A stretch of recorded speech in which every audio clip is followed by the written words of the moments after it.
Sauveur, notre Seigneur. Amen. Prenez la Bible, on a besoin d'écouter la Bible et je vous annonce directement le titre de ce matin, c'est « Ne vous trompez pas ». Ne vous trompez pas.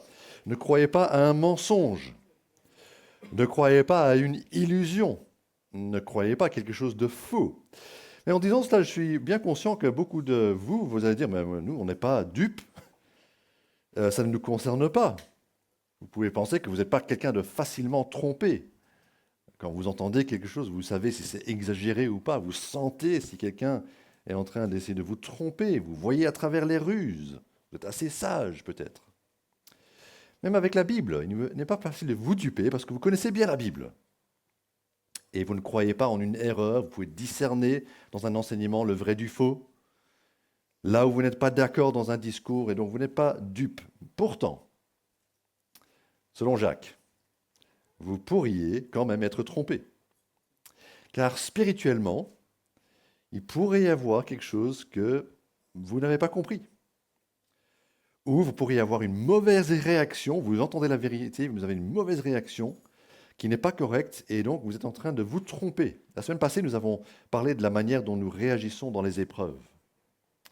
Une épreuve vient dans notre vie et nous réagissons mal, nous manquons de sagesse pour voir le bien que cela peut produire en nous. Et nous avons besoin de grandir dans notre sagesse. Aujourd'hui, nous allons voir comment nous réagissons lorsque nous entendons la parole de Dieu. Jacques est en train de nous dire, ne soyez pas trompés en écoutant. La semaine passée, c'était quelque part, ne soyez pas trompés dans les épreuves, mais ne vous trompez pas en écoutant. En disant par exemple, ah, je connais ça, je n'ai pas besoin d'écouter aujourd'hui. Ou, j'aime pas trop cette idée. Ou, ah, j'ai pas besoin de ça. Toutes des réactions qui feront que finalement on va se tromper plutôt que d'écouter la Bible. Alors, lisez avec moi, je vais lire les versets 16 suivants, Jacques chapitre 1, à partir du verset 16. Ne vous y trompez pas, mes frères et sœurs bien-aimés. Tout bienfait et tout don parfait viennent d'en haut. Ils descendent du Père des Lumières, en qui il n'y a ni changement, ni l'ombre d'une variation. Conformément à sa volonté, il nous a donné la vie par la parole de vérité, afin que nous soyons en quelque sorte les premières de ces créatures. Ainsi donc, mes frères et sœurs bien-aimés, que chacun soit prompt à écouter, lent à parler, lent à se mettre en colère, car la colère de l'homme n'accomplit pas la justice de Dieu. C'est pourquoi rejetez toute souillure et tout débordement dû à la méchanceté, et accueillez avec douceur la parole qui a été plantée en vous et qui peut sauver votre âme. Mettez en pratique la parole et ne vous contentez pas de l'écouter en vous trompant vous-même par de faux raisonnements. En effet, si quelqu'un écoute la parole et ne la met pas en pratique, il ressemble à un homme qui regarde son visage dans un miroir et qui, après s'être observé, s'en va et oublie aussitôt comment il était. Mais celui qui a plongé les regards dans la loi parfaite, la loi de la liberté, et qui a persévéré, celui qui n'a pas oublié ce qu'il a entendu, mais qui se met au travail, celui-là sera heureux dans son activité. Si quelqu'un croit être religieux alors qu'il ne tient pas sa langue en bride, mais trompe son propre cœur, sa religion est sans valeur. La religion pure et sans tache devant Dieu notre Père consiste à s'occuper des orphelins et des veuves dans leur détresse et à ne pas se laisser souiller par le monde. Vous voyez comment ce refrain revient.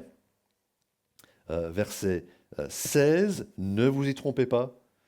Verset 22, vous trompant vous-même. Verset 26, il trompe son propre cœur. Jacques semble voir un problème assez universel qui revient plusieurs personnes. Chez les chrétiens, même, d'une manière ou d'une autre, être trompé ou se tromper soi-même. Et Jacques a dit, ne vous trompez pas. Mais particulièrement dans quel domaine? Dans l'écoute de la parole. Donc, premièrement, ne vous trompez pas, écoutez la parole. Il y a deux problèmes que Jacques va pointer particulièrement, et le premier est notre résistance à écouter sincèrement, pleinement la parole de Dieu. Il y a toutes sortes de pensées fausses qui peuvent envahir notre esprit pendant que nous entendons une prédication, un message de la Bible, ou que nous la lisons chez nous, que nous sommes en groupe et que quelqu'un est en train de lire et d'expliquer la Bible.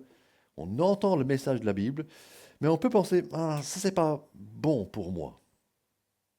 C'est pas bon. Vous vous souvenez, la semaine passée, on était en train de voir que Dieu veut notre bien et lorsqu'il nous envoie une épreuve, c'est pour que nous puissions être parfaitement qualifiés et qu'il ne nous manque rien. On peut dire, non, Dieu n'est pas bon. Ou alors, ce n'est pas d'actualité. C'est un vieux message qui date d'il y a 2000 ans ou même plus. Ce vieux message, est-ce que c'est vraiment pertinent pour nous aujourd'hui? Le monde a changé. Non, en fait, verset 17.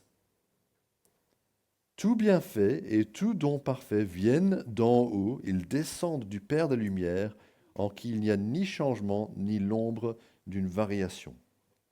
En fait, si la Bible est donnée envers nous de la part de Dieu, si elle descend de Dieu, c'est un don bon, un don parfait. L'enseignement de la parole, ce n'est pas nécessairement que c'est facile à entendre ou que ça semble confortable ou ça nous met à l'aise. Ce n'est pas nécessairement ça, mais c'est bon pour nous. C'est un cadeau qui vient de Dieu, qui descend d'en haut. Mais aussi que ce Dieu est décrit comme Père des Lumières. C'est une expression assez étrange, assez atypique pour décrire Dieu. Ça renvoie, je pense, vers la création. Au début, Dieu le Créateur a créé le soleil et la lune. Et Genèse, Moïse décrit cela comme deux lumières. La lumière du soleil qui est bien sûr reflétée par la lune la nuit, mais qui éclaire la nuit. Ces deux lumières, le soleil et la lune. Dieu qui a créé le soleil et la lune ne change pas comme le temps avec les saisons ou même pendant le jour. Le soleil se lève et au début il fait un peu noir et puis il fait très chaud et puis fin de journée il fait noir. Mais en fait la journée change, mais Dieu ne change pas. Quelle différence d'avec nous. Le matin on se réveille, on est un peu groggy, puis vers le milieu de la journée ça va et puis parfois à la fin de la journée on est pleinement réveillé, pleinement enthousiaste. D'autres sont différents. Ils se réveillent le matin, ils sont pleins d'enthousiasme, de vigueur, de force. Puis vers le milieu de la journée, ça va. Et puis le soir, ils sont assez crevés, ils sont à plat, ils n'ont plus rien à donner. Mais on change à différents moments de la journée. On a différentes étapes, on est dans différents états. Dieu ne change pas comme ça avec le soleil qui se lève ou le soleil qui se couche quand le monde tourne. Dieu ne change pas. Il n'y a pas l'ombre de la soirée ou du matin, l'aube, de changement chez lui. Il ne change pas. Ce qui veut dire que sa parole est toujours pertinente aujourd'hui parce que Dieu n'a pas changé depuis qu'il l'a inspirée par son Saint-Esprit. Ce n'est pas une parole qui est vieille ou une parole qui est démodée, c'est une parole qui est d'actualité. D'ailleurs, c'est à travers cette parole-là, verset 18, qui nous a donné la vie par la parole de vérité. En quelque sorte, nous sommes les premières de ces créatures. Et là encore, ça renvoie vers le rôle de créateur que Dieu a, mais aussi que ses premiers disciples, ses premiers chrétiens au premier siècle étaient les premiers de ces créatures dans sa nouvelle création, l'Église qu'il était en train de fonder après Christ. Dieu est un Dieu bon. C'est celui qui ne change pas. Un Dieu créateur, celui qui a la puissance pour opérer sa volonté. Un Dieu qui sauve aussi. Et un Dieu qui parle par l'Écriture. Ce sont toutes des raisons de l'écouter. Ce sont des raisons de l'adorer, bien sûr, mais ce sont aussi des raisons de l'écouter. Lorsque Dieu parle. Et donc, verset 19. Ainsi donc, mes frères et sœurs bien-aimés, que chacun soit prompt à écouter, lent à parler, lent à se mettre en colère. Nous avons tendance à entendre cette phrase, vous avez peut-être entendu ça déjà, et à penser que c'est un principe général. Il ne faut pas trop parler, il faut être lent à parler, il faut bien écouter les autres quand ils parlent, il ne faut pas se mettre en colère. Mais je pense qu'en fait, c'est un principe qui est beaucoup plus précis, qui concerne la parole. Soyons prompts à écouter la parole. Soyons lents à parler, à enseigner. Il dira au chapitre 3, verset 1, il ne faudrait pas trop penser qu'on peut être capable d'enseigner la parole. Et puis, nous devons être lents à nous mettre en colère contre la parole. Quelle pourrait être cette colère due à des mauvaises pensées? On pourrait dire, mais ce que Dieu demande est trop difficile. Ça vous est arrivé parfois d'être en colère quand vous entendez un message, vous vous dites, mais C'est juste pas possible pour moi d'obéir comme ça. Ou c'est pas juste qu'il me demande ça à moi. Moi, avec mes capacités, Dieu connaît mes limites. Et c'est pas juste, peut-être qu'il peut demander ça aux autres, mais pas à moi quand même. Ou même, on peut penser, ceci ne me concerne pas, je ne suis pas tenu d'obéir comme les autres devraient obéir à ça. Peut-être que la colère s'exprime, ou on parle contre la parole de Dieu et on s'exprime dans la colère, parce que notre préférence n'a pas été enseignée. Je pense à des moments où quelqu'un est venu me trouver en disant « mais je ne suis pas d'accord avec ton enseignement ». Un jour, j'ai fait un message à un mariage et quelqu'un est venu me trouver, non-croyant, et il m'a dit « j'ai pas beaucoup aimé votre message ». Je dis « ah bon ?» Et il dit « non, vous ne devriez pas parler de ça, vous devriez parler d'autre chose ». Et il voulait que je parle d'autre chose. Il n'avait pas entendu dans mon message sa préférence, son sujet préféré ou son approche. Et lorsque la parole est enseignée, lorsqu'elle est proclamée, en fait, elle montre ce que nous avons dans le cœur. Et donc des moralistes vont trouver que la morale n'est pas assez rigoureuse dans l'enseignement de la Bible. Les traditionalistes vont dire que la tradition n'a pas été élevée dans l'enseignement de la Bible. Les légalistes vont dire qu'il n'y a pas assez de loi dans cet enseignement. Les féministes vont dire que ça ne donne pas assez de voix aux femmes. Les machistes vont dire que ce message était trop féminin. Et tout le monde sera mécontent d'une manière ou d'une autre parce qu'on ne retrouve pas ce que nous avons. Mais on perd de vue que le prédicateur n'a pas comme responsabilité d'être l'écho du monde, que ce soit le monde antique en disant voici les valeurs antiques d'il y a 2000 ans, ou le monde moderne en disant voici comment les gens pensent aujourd'hui, on est juste là pour parler et dire oui, vous avez raison. Le prédicateur a le rôle, la responsabilité de dire ce que Dieu dit et de proclamer ce que Dieu dit et d'être donc son intermédiaire. La colère de l'homme, lorsque nous sommes en colère contre ce que Dieu dit, n'accomplit pas la justice de Dieu. Verset 20. On ne va pas devenir plus juste en étant en colère. Je pense à l'homme âgé qui se plaint que le monde n'est plus comme avant. Il est en colère, c'était mieux avant. Ça ne va pas en fait changer le monde. Ou le jeune qui est fâché parce que personne ne l'écoute. Moi, je devrais avoir droit au chapitre, on devrait m'écouter, moi, la jeunesse. Mais est-ce qu'ils sont vraiment en train d'améliorer les choses? Non, quand on est en colère, on n'accomplit pas la justice de Dieu, on ne fait pas la justice de Dieu. Mais quand on est en colère, en tant que chrétien, qu'est-ce qu'on dit? On dit « Ah mais c'est une colère juste ». Ah, c'est pas une mauvaise colère, moi j'ai une colère juste.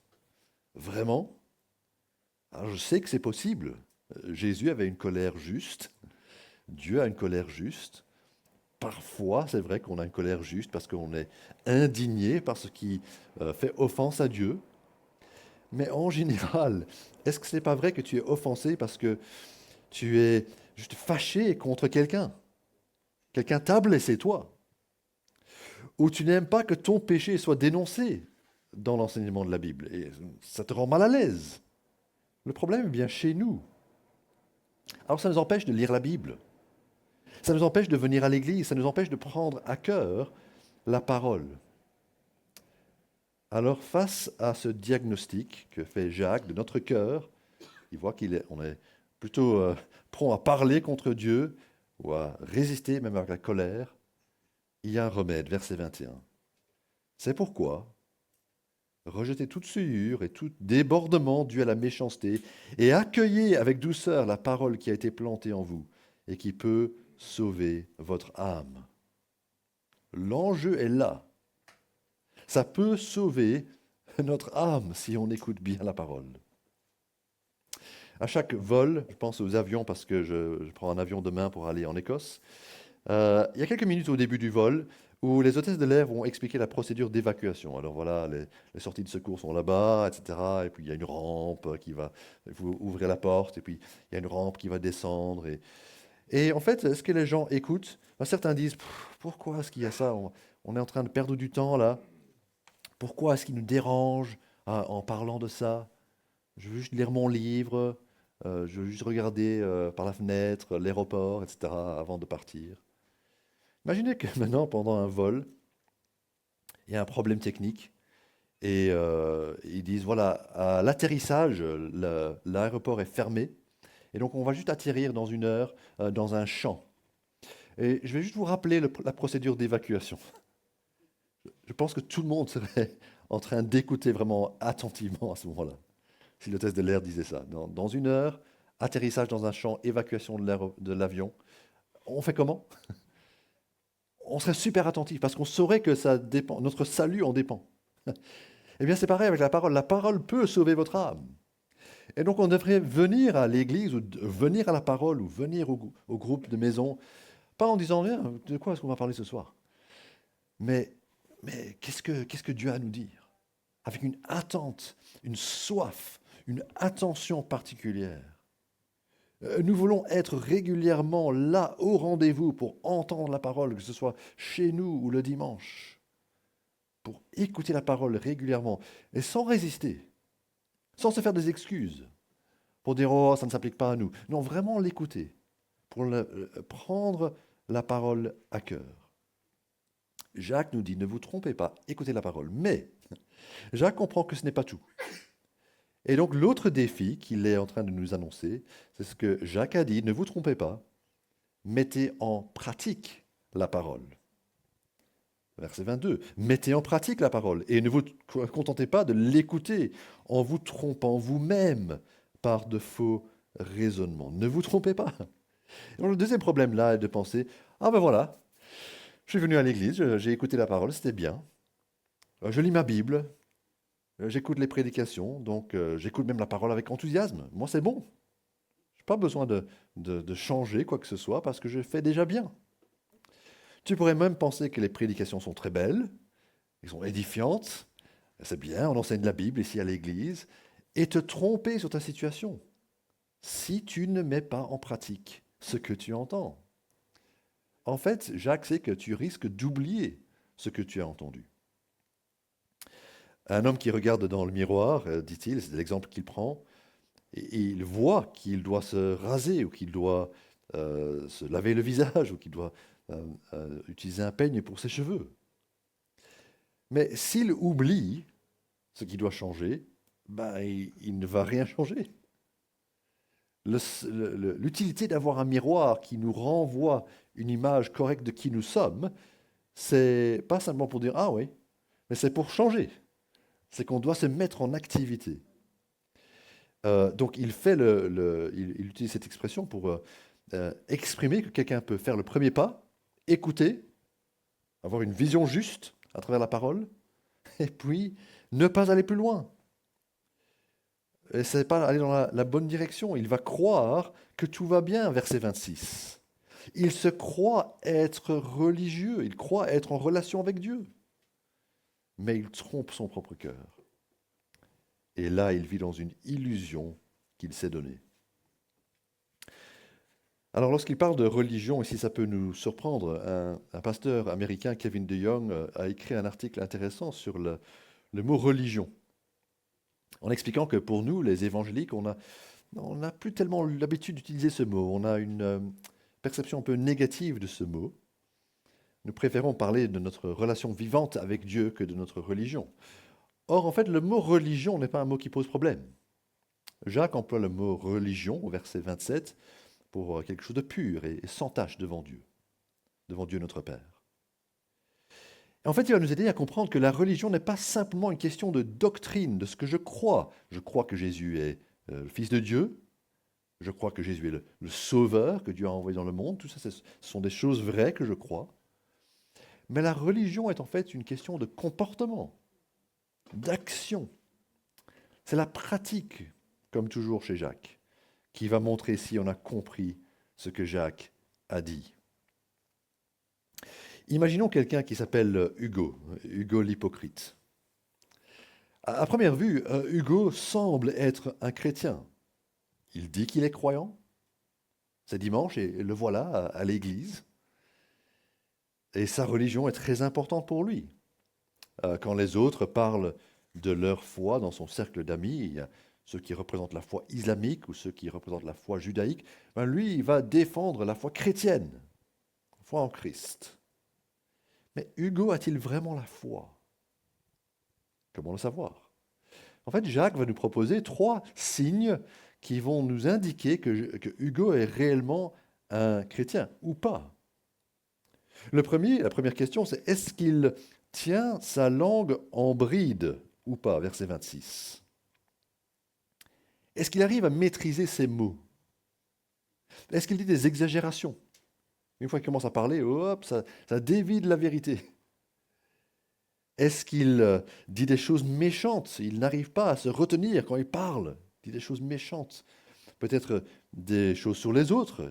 Il dit du mal des autres. Peut-être qu'il dit des choses méchantes qu'il pense dans son cœur. Mais si c'est le cas, sa religion est sans valeur. Au chapitre 3, Jacques va revenir sur cette question de la langue parce que c'est tellement important qu'on arrive à maîtriser notre façon de parler. Et on en parlera dans plus de détails à ce moment-là. Mais c'est déjà un signe, n'est-ce pas?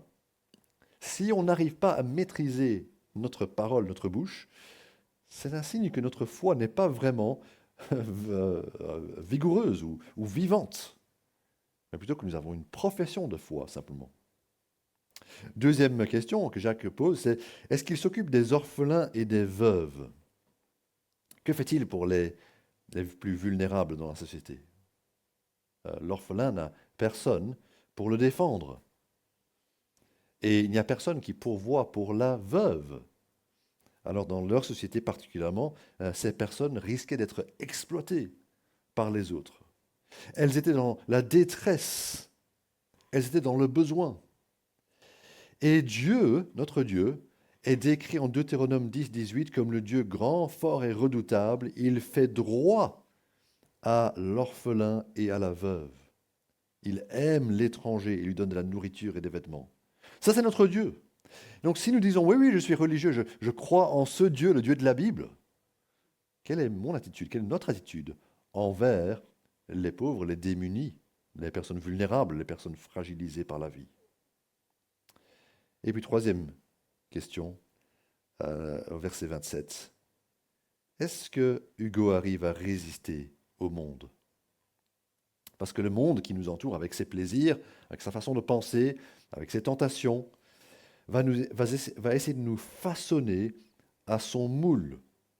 Je pensais à ça parce qu'on a eu beaucoup d'œufs en chocolat récemment, n'est-ce pas? C'était Pâques. Et il y a un moule pour le chocolat qui est dur, et puis on verse le chocolat dedans, et ça prend la forme de la moule. Pas les moules frites, hein, mais le moule pour l'œuf en chocolat. Et si on ne fait pas attention, nous aussi, en tant qu'êtres faibles, influençables, on peut entrer dans le moule du monde qui veut nous façonner et changer notre façon d'être ou de parler ou nos attitudes, etc. Aimer les mêmes choses, vivre pour les mêmes choses, vivre de la même façon que notre entourage, ça c'est en fait être souillé par le monde. Évidemment, il y a des chrétiens qui sont allés trop loin dans l'autre direction, avec beaucoup d'interdictions en disant de manière très stricte, il ne faut pas faire ça, il ne faut pas faire ça, il ne faut pas faire ça. Et leur intention néanmoins était bonne. Et on doit saisir que leur désir était de s'abstenir du mal du monde. Donc voilà le résumé de Jacques. Bien sûr, il ne dit pas tout ce qu'il faut faire dans la foi chrétienne, mais quelques exemples de vraie religion. Si notre cœur appartient à Dieu, et si nous disons que nous appartenons à Dieu, nous allons mettre en pratique sa parole. Et voilà quelques domaines qu'il évoque simplement pour donner des exemples de foi à l'œuvre, foi en action, obéissance à la parole. Et donc avant de conclure, je veux nous appeler à l'action. Bien entendu, je ne suis pas en train de dire que si on n'a pas obéi parfaitement à Dieu dans tous ces domaines, alors on n'appartient pas à Dieu. Nous avons tous des progrès à faire. Et justement, la réaction que vous avez intérieurement en ce moment en disant « Oula, je dois faire un peu mieux », c'est une réaction du Saint-Esprit qui est en vous en train de travailler pour que vous ayez envie de faire plus et que vous preniez des bonnes dispositions. Mais je vais vous donner des exemples de comment vous pourriez mettre ça en pratique pour que vous ne soyez pas simplement en train d'écouter la parole de Dieu ce matin, mais de la mettre en pratique. Quelques recommandations. Est-ce que nous nous occupons de quelqu'un? Est-ce que vous pouvez penser à quelqu'un dont vous vous occupez? Peut-être qu'il faut penser à quelqu'un et vous occuper de lui ou d'elle. Une veuve, bien entendu, dans notre famille, il faut commencer par là. Votre mère est veuve ou votre père est veuf, votre belle-mère peut-être. Il y a des personnes de votre entourage, dans votre famille, qui sont dans cette situation-là. Ou peut-être élargissons cela à quelqu'un qui est divorcé, peut-être, ou quelqu'un qui est seul, qui n'a jamais été marié, mais qui vit seul, un peu dans la même situation qu'une veuve à l'époque. Pas techniquement veuve, mais quand même dans cette dimension-là. Ou quelqu'un qui est orphelin, quelqu'un qui a perdu son père ou sa mère, ou un jeune qui est loin de sa famille. Il a une famille, mais il n'est pas avec eux parce qu'il est dans un autre pays. Il se retrouve tout seul. Est-ce que nous pouvons prendre soin de cela, nous occuper d'eux? Inviter quelqu'un à passer du temps avec vous, à un repas chez vous, c'est des choses simples. C'est des choses à la portée de tout le monde. De dire simplement, ben, je m'occupe de telle personne, et peut-être que d'autres vont s'occuper d'autres personnes. On ne peut pas tous s'occuper de tout le monde, mais on peut tous s'occuper de quelqu'un. L'autre recommandation ici, quand il dit ne pas se laisser souiller par le monde, est-ce que nous sommes différents du monde? Écoutons-nous la même musique? Regardons-nous les mêmes vidéos? Avons-nous le même type de profil en ligne?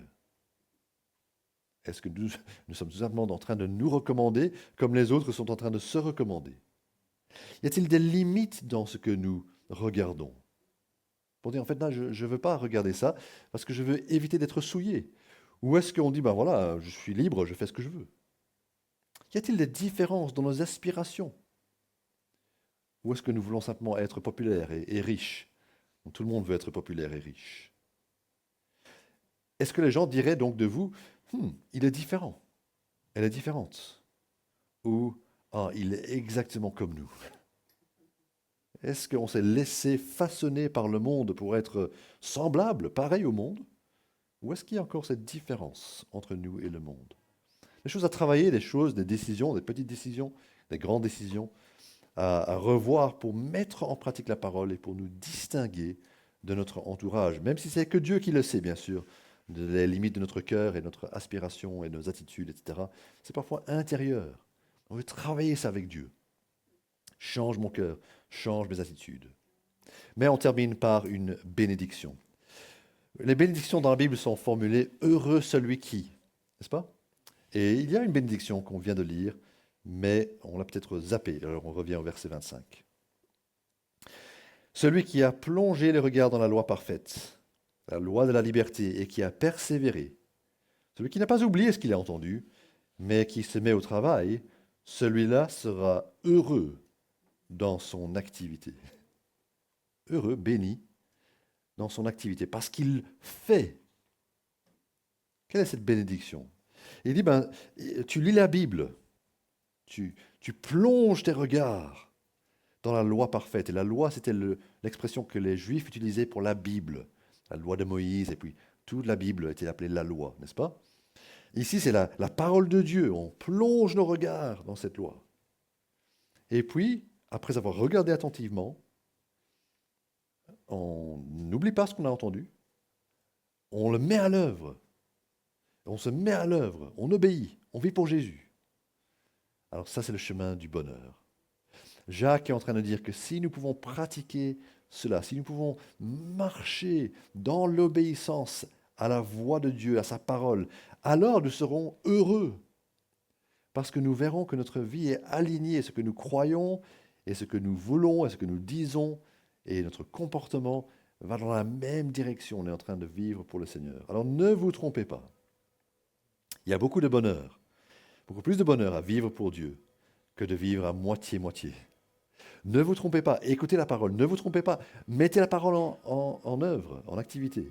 Et c'est ainsi que vous serez bénis et que je serai béni avec vous. Prions.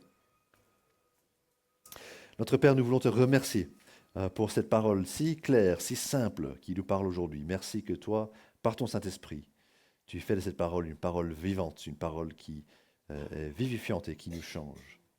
Là où nous sommes conscients de nos manquements et de nos erreurs, là où nous voyons que nous avons encore beaucoup de progrès à faire dans notre obéissance, viens à notre secours. Aide-nous à mettre cela en pratique, nous te prions.